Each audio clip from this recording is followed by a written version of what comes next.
Hello, my name is Kristen Stelgis. I'm the Community Preservation Act Manager for the City of Somerville, and today we're going to be discussing what you need to know if you're applying for Community Preservation Act funding. So to give you a little bit of background on the Community Preservation Act, it is a state law, so it's only in Massachusetts, and 172 municipalities to date have adopted this law.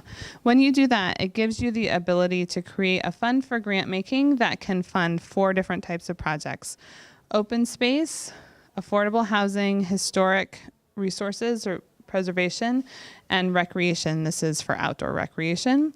And the primary sources of funding is a surcharge on real estate property tax. In Somerville, that's 1.5%. In some communities, that goes up to 3%. That funding is matched by the state in part, and then the city has an optional appropriation each year. Enabling legislation is very specific about what CPA funds can and cannot be used for. So it's primarily about acquiring and creating new parks and open space, new affordable housing, and preserving historic buildings through capital projects. CPA funds cannot be used for maintenance or programming, so it can't be used for things like a educational program or interpretive signage, things like that on its own. And for the city government, it cannot replace current spending. The legislation requires that municipalities dedicate a minimum of 10% of the revenue each year to each of the 3 categories and a maximum of 5% to the administration of the program. The Community Preservation Committee in Somerville has increased those minimums to 15% each for open space and recreation and historic preservation, and gives a minimum of 45% to affordable housing. 20% of those funds are flexible. They can only go towards the 3 categories, so open space, historic, and affordable housing, but each year different numbers of applications come in at different amounts, and so that gives them the flexibility to fund high quality applications given the dynamic nature of what's coming in each year. And they keep to the 5% administrative max, which pays for things like my salary as a CPA manager, resources and printing, so that we can go to events and raise awareness about the program and do outreach. So in fiscal 18, there's a total of $3.5 million available for projects. And this is the breakdown of how the money will be allocated. So each for open space and historic resources, there will be just under $300,000. So that's the 15% minimum. Affordable housing will get just under $1.2 million.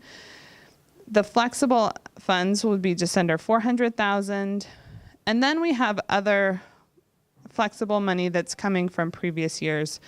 So the committee had established an emergency project reserve. Typically, applications only come in once a year. But if a project has an emergency, they can come and request out of cycle. So there's the $673,805 in that fund. And then there's an additional $352,000 that is in the flexible category. Both of these are. That was revenue that came in higher than we anticipated when we did our budget. And then we have $710,000 earmarked for specifically land acquisition for open space and recreation land. The people who are actually reviewing the applications and making funding recommendations is our resident Community Preservation Committee. It has 9 members. 5 of those come from existing boards and commissions in the city, and those boards and commissions are dictated by the enabling legislation. So they come from the Somerville Housing Authority, the Historic Preservation Commission, the Conservation Commission, the Parks and Open Space Department, and the Conservation Commission. And then we also have 4 at-large positions.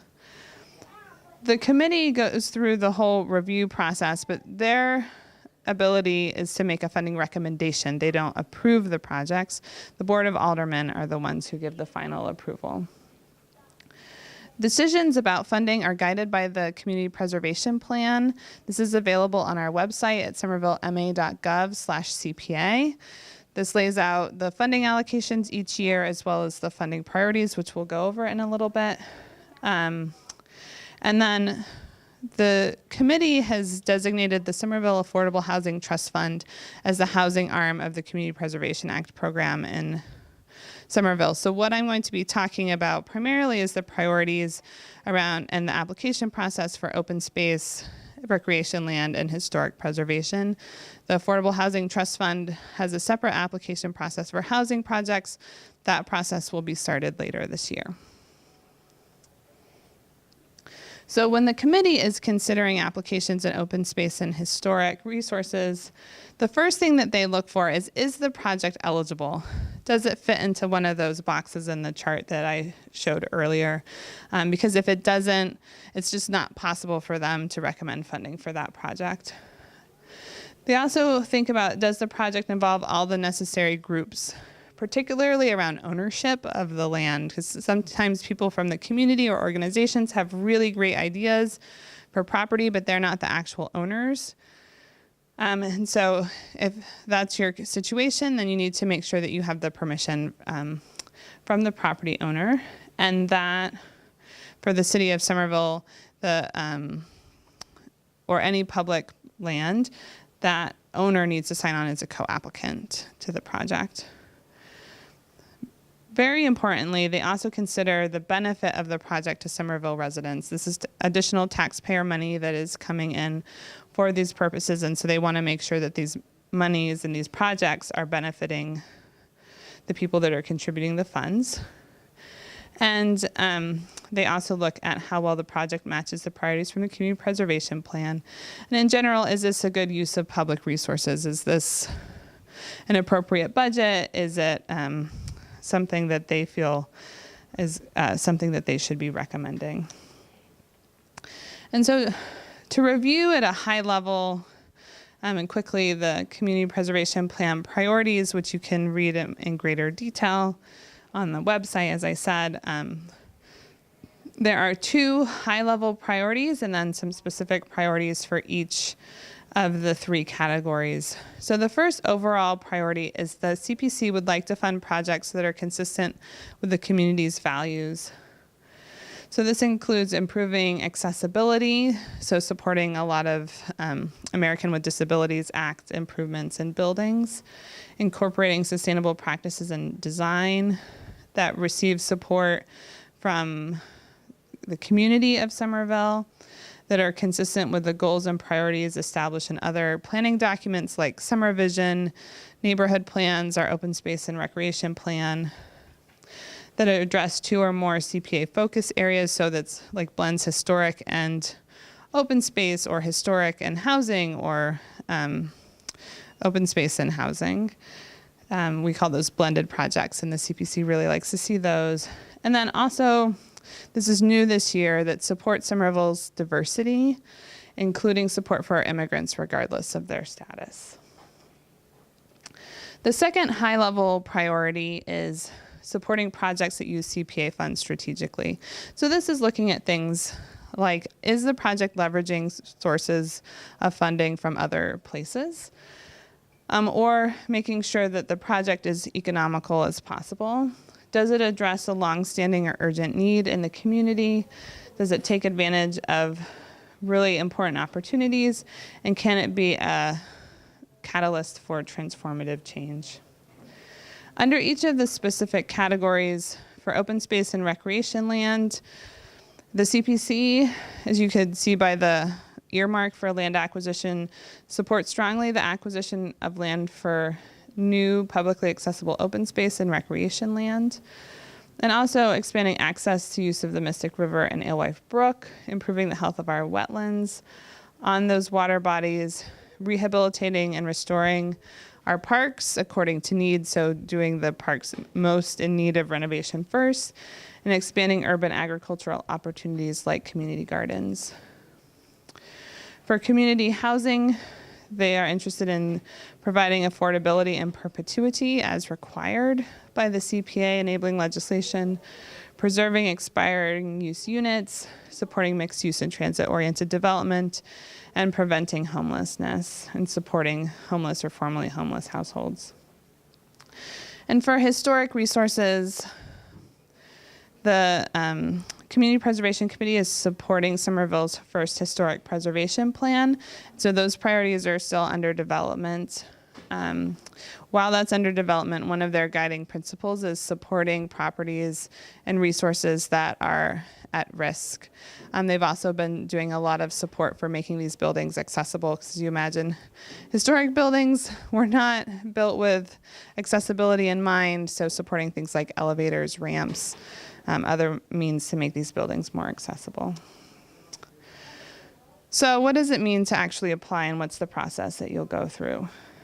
So this is the timeline. So here we are at the pre-application workshop. The first deadline is the submission of the eligibility determination form, which is September 20th. You will hear back from the Community Preservation Committee about your eligibility by the 29th. You'll get an email or a phone call from me. At this stage, the CPC is just looking at, is this project eligible or not? They're not evaluating the quality of the application. That will happen once the applicants submit their full funding application, which is due September 7th by 7 p.m. So just 7 at 7. Remember that. And then they go through a rather robust process. So applicants will present at one of two meetings their projects to the CPC and the community. And there is a written public comment period that accompanies that as well. They typically discuss the applications at their February meeting and vote in March and April.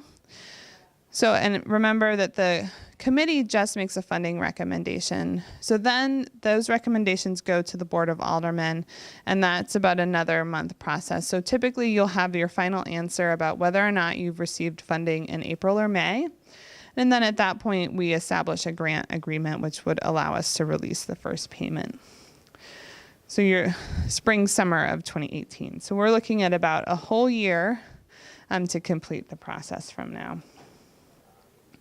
So for this first step, for the eligibility determination form, there are three things that would be really good to have in place. So the first is the ability to receive funds. If an organization is not already a 501c3 or legally recognized through another mechanism, then they either need to get that very fast, but these are long processes, or get a co-applicant who can actually receive the funds. And also this issue around ownership.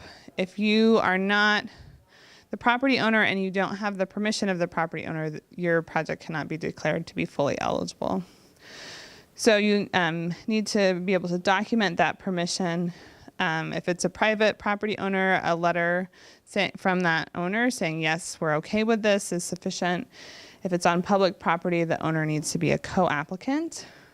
And then if you're a historic project, working with the Historic Preservation Commission to get your determination of historic significance if the building or resource has not already been declared to be historically significant, such as being a local historic district or on the National Register of Historic Places. For the full application, this is a much, much longer application process. The eligibility determination form is just 2 pages. Again, it's really just enough information to determine, is this project eligible for CPA funding? With the full application, this is really trying to understand exactly what are you trying to do and exactly what's the benefit. So this is a much longer document with a narrative and a budget. The prompts and templates are provided. Having maps of photos helps to give people a sense of what is actually happening and where. Documentation of ownership, certificates of good standing and 501c3 certification. Letters of support from community members, boards and commissions, elected officials, any applicable reports.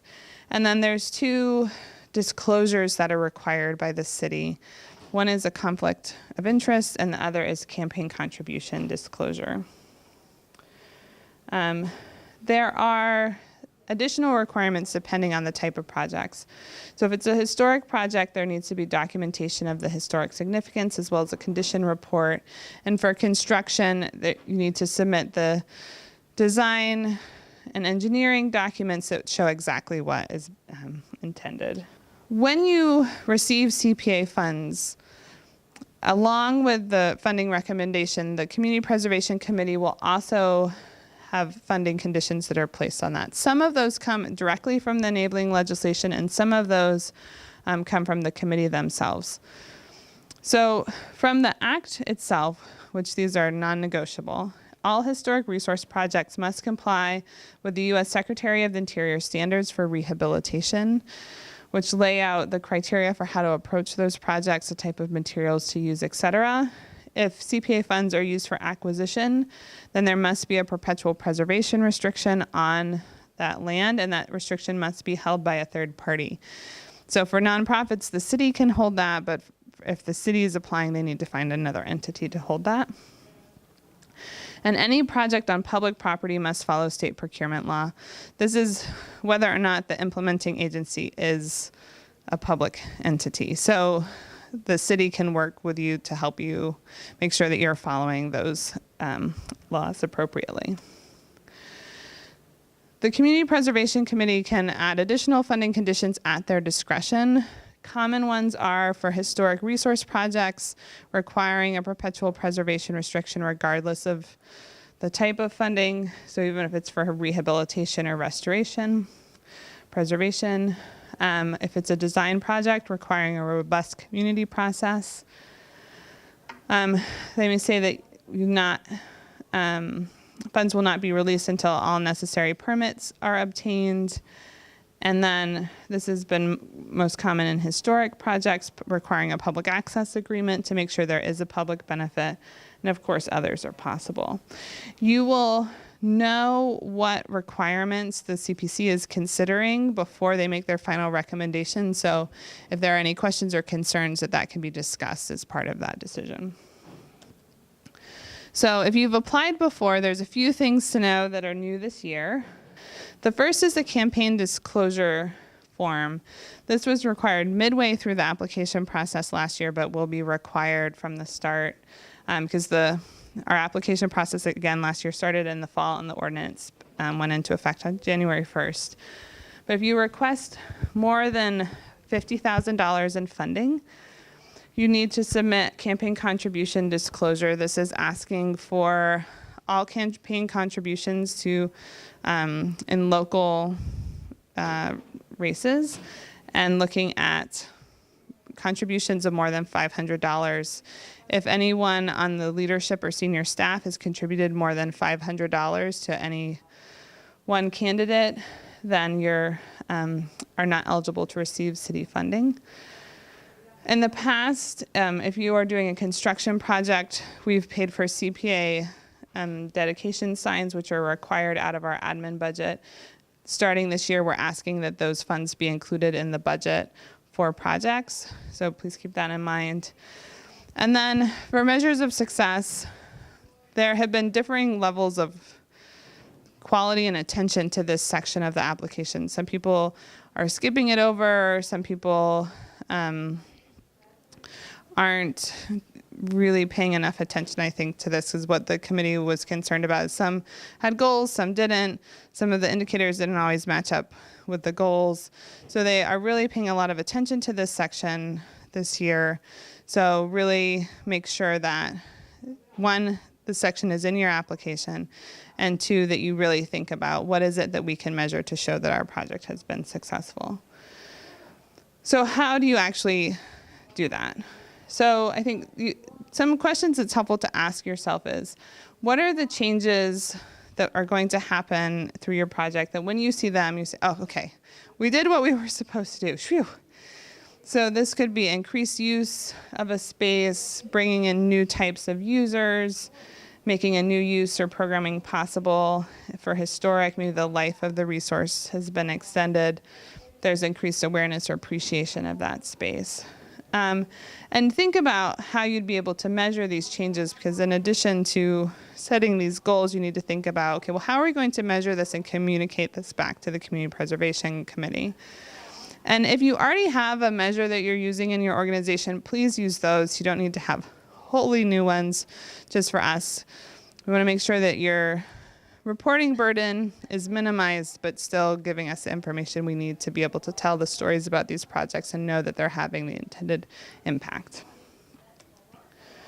And this document will be available online. Here's some links for resources if you need some additional help, and you can always come and talk to me. There's also a couple members of the committee who have offered to be resources if you need some support in this area. So assuming your project is successful and you get funding, how does the grant agreement work? So there are several forms that you'll need to submit along with the grant application. The first is a certificate of authority. This is demonstrating that the person signing these documents does have the ability on behalf of the organization to do so. Evidence of insurance is usually required that includes the city as additionally insured. A certificate of good standing from the state, and signing that you are agreeing to comply with all of the CPC conditions. And to actually receive the money, you have two options.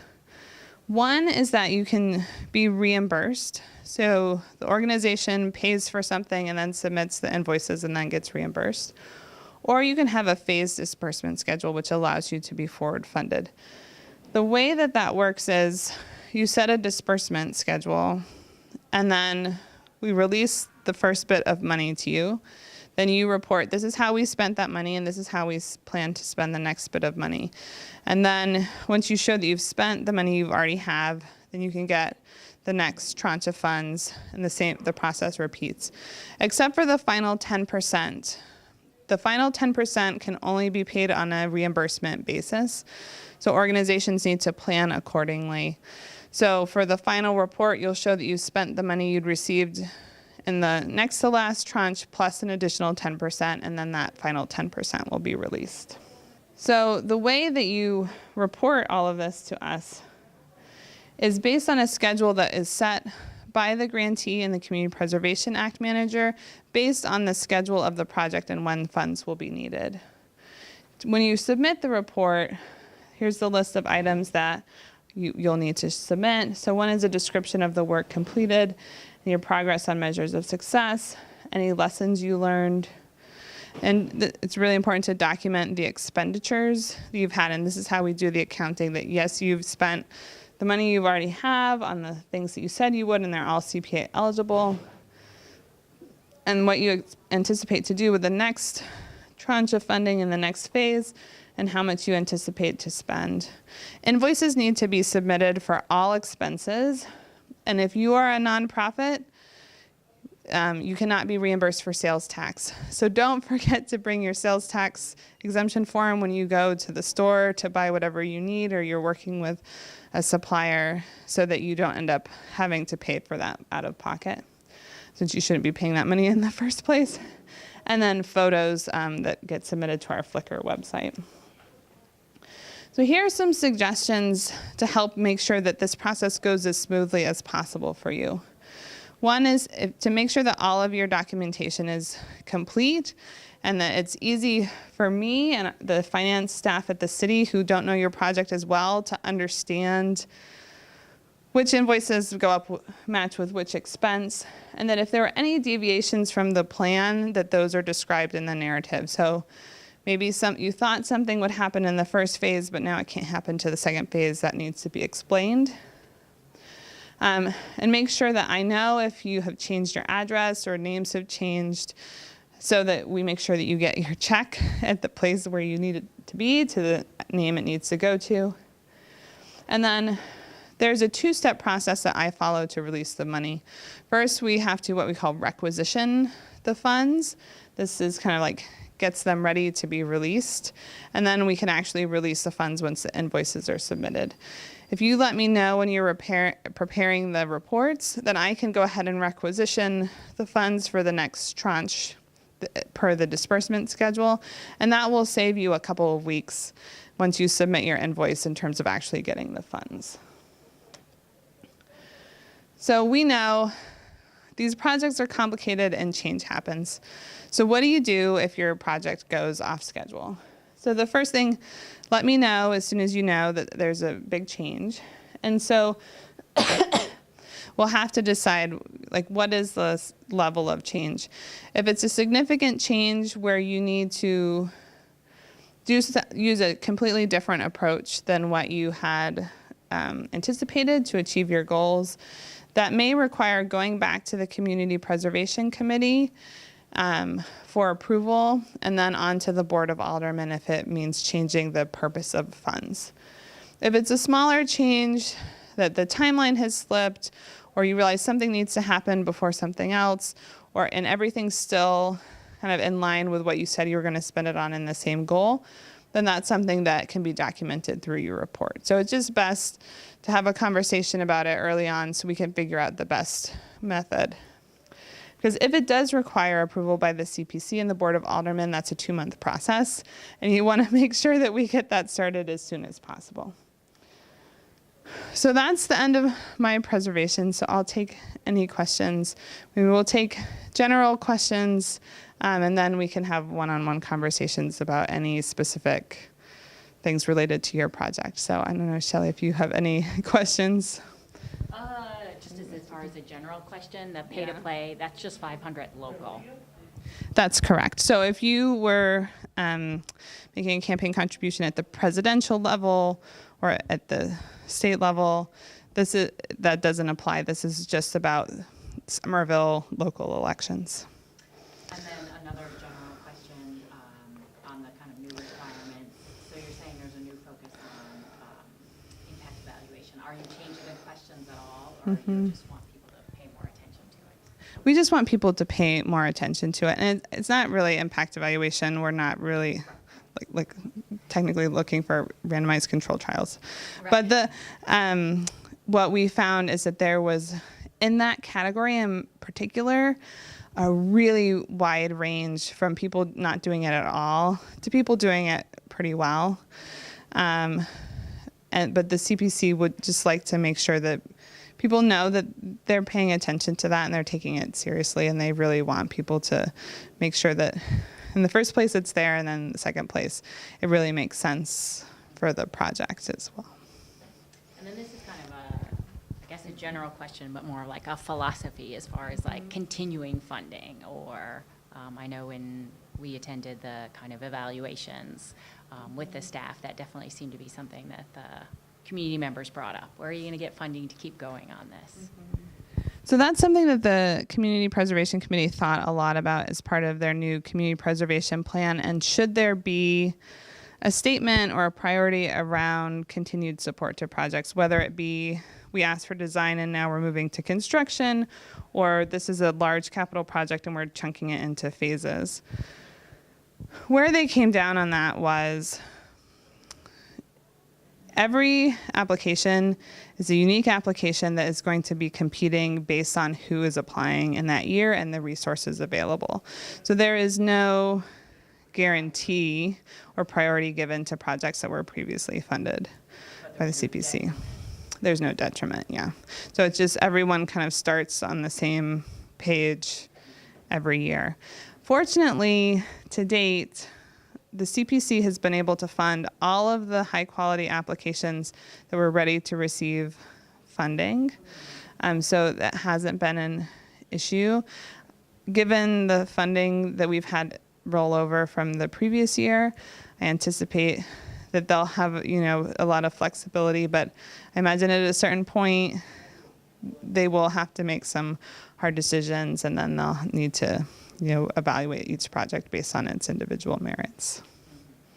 And then I just had one other, this is kind of probably a hard question for you to answer, but just with the time frame of how, the process starting in the, fall and funding starting in the summer, have you had experience with how organizations kind of handle that long funding gap, or funding kind of with continued support or going back? Yeah.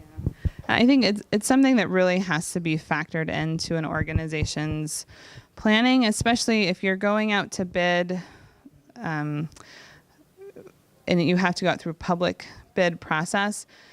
you don't know if you necessarily have the money until the summer, and that's a terrible time to go out to bid because everybody already has their schedule booked.